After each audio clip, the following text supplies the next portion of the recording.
Wallpaper fitting charge কত? মাত্র 5 টাকা। কি বলেন ভাই? আসলেই আসলেই স্কয়ার ফিট মাত্র 5 টাকা? মাত্র 5 টাকা। ভাই রোল কত করে? রোল 25 টাকা স্কয়ার ফিট, ফিটিং আচ্ছা, ছাড়া, ফিটিং সহ 30 টাকা স্কয়ার ফিট। আচ্ছা, সারা বাংলাদেশ, সারা বাংলাদেশ? সারা বাংলাদেশ, যে কোনো জায়গায়, যে কোনো স্থানে, যে কোনো জায়গায়। ও রে, এত সুন্দর সুন্দর ডিজাইন, এত সুন্দর সুন্দর ডিজাইন, আরো ইউনিক আছে। মাত্র তো একটা দেখলেন, কতগুলো ডিজাইন আছে? মিনিমাম 1000। ভাই গ্যারান্টি ওয়ারেন্টি থাকবে? 20 বছর, 20 20 বছর। বছর। আজ পর্যন্ত আমাদের কোনো একটা ফোন আসে নাই ফিডব্যাক আচ্ছা। ভাই আপনাদের কিন্তু মাল খারাপ। রিপ্লেসমেন্ট করে দিবেন? রিপ্লেসমেন্ট। ওরে বাপ, 20 বছর। চমৎকার ভাই। ওয়াশেবল তো? ওয়াশেবল, সম্পূর্ণ ওয়াশেবল, 100% ওয়াশেবল। ভাই কতগুলো ডিজাইন আছে?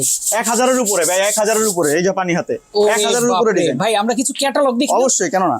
প্রচুর প্রচুর ক্যাটালগ আছে, ডিজাইন আছে। যারা এই যে নতুন মাল ভাই, আমাদের গতকালকে মাল লঞ্চ হয়েছে এটা। আচ্ছা আচ্ছা, ওকে। এগুলো কোথা থেকে নিয়ে আসেন ভাই? ডাইরেক্ট চায়না, সরাসরি। চায়না থেকে? আমরা ডাইরেক্ট ইম্পোর্টার। ও রে, দেখেন কত সুন্দর সুন্দর ডিজাইন। আপনার কোনটা লাগবে? এত দেখলে তো চোখ গোলা হয়ে ভাই যাবে। কয়টা বাসায় রং দেখবো? করবো নাকি ওয়ালপেপার লাগাবো? অবশ্যই ওয়ালপেপার লাগাবেন। 20 বছরের লাগাবেন। 20 বছর কাজ করবেন না 2 বছর? অবশ্যই 20 বছর। অবশ্যই 20 বছর। তাহলে আমাদের ওয়ালপেপার লাগান। ওরে বাপরে, আধুনিকতার ছোঁয়া কিন্তু দিবে এই ওয়ালপেপার। বাসা বাড়ি, অফিস আদালত সব, যে কোনো জায়গায়, যে কোনো স্থানে আপনি লাগাইতে পারবেন। ওকে। যারা লাগাতে চায় একদম প্রত্যন্ত অঞ্চলে তো সার্ভিস দিয়ে থাকেন। ওয়ালপেপার লাগাবেন চিন্তা করেছেন, অবশ্যই স্ক্রিন দেওয়া নাম্বারে ফোন করবেন। সরাসরি চলে আসতে পারেন Holland city complex, Madhyapara Holland city complex. ওকে।